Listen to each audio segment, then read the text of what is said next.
Hello everyone, very good evening. मैं अनीता कुमारी आप लोगों के लिए क्लास 11 का एक इम्पॉर्टेंट टॉपिक लेके आ गई हूँ। तो चलिए हम लोग उस इम्पॉर्टेंट टॉपिक को शुरू करते हैं। शुरू करने से पहले मैं टॉपिक का नाम बता दूं आप लोगों को। टॉपिक का जो नाम है वो है मांग।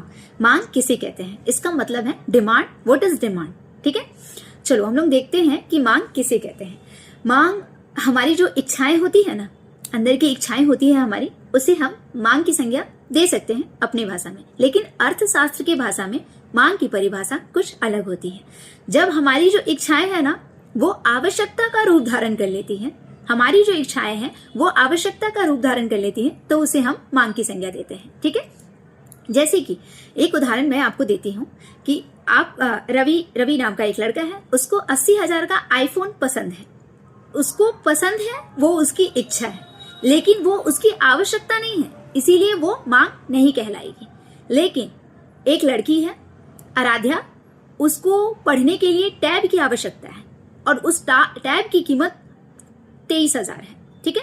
वो जो है वो 23,000 रुपया उसके मम्मी पापा पे करने के लिए सक्षम है। तो उसके मम्मी पापा 23,000 पे करके उसको जब टैब खरीद के देते हैं, वो क्या हो जाता है, एक तो उसको आवश्यकता था, पढ़ना था उस टैब से, इसीलिए वो टैब का डिमांड की, और डिमांड की तो उसके मम्मी पापा का बजट था, इसीलिए उसको खरीद के दे दिए।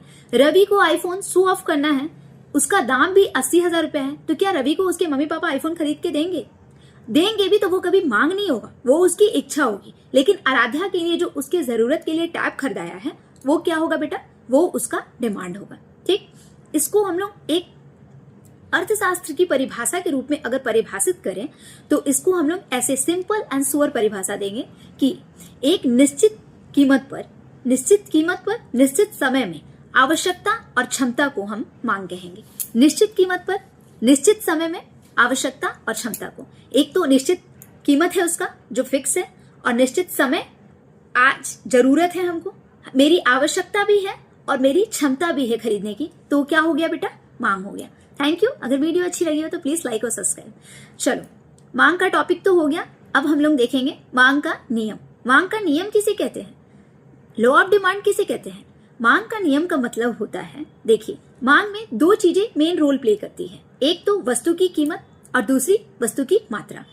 किस कीमत पे आप किसी वस्तु की कितनी मात्रा डिमांड कर रहे हैं, यही लॉ ऑफ डिमांड बताता है। किस कीमत पर आप किसी वस्तु की कितनी मात्रा का डिमांड कर रहे हैं, ये क्या बताता है, यही बताता है लॉ ऑफ डिमांड। चलिए आइए हम लोग देखते हैं इसको।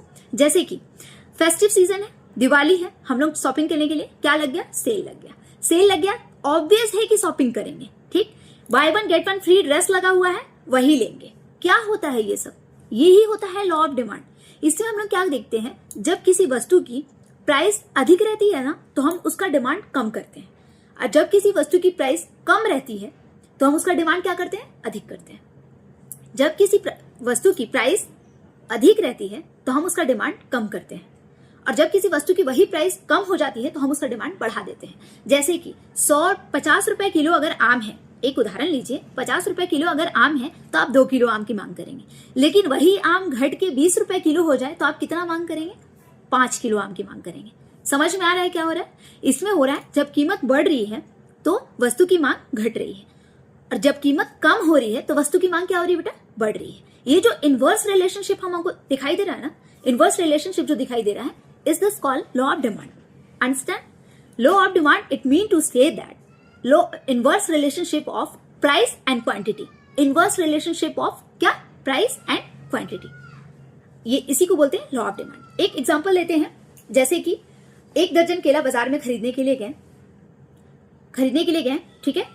एक जगह पे, एक ठेला पे 12 रुपए दर्जन केला दे रहा था। हम सोचे थे कि 2 दर्जन केला ले लेंगे, लेकिन ठीक उसके बगल में 10 रुपए दर्जन केला दे रहा था, तो हम सोचे कि 3 दर्जन केला ले लें, ठीक। कीमत ज्यादा था तो हम कम केला खरीदे, और कीमत कम हुआ तो हम ज्यादा केला खरीदे। समझ रहे ना, ये इनवर्स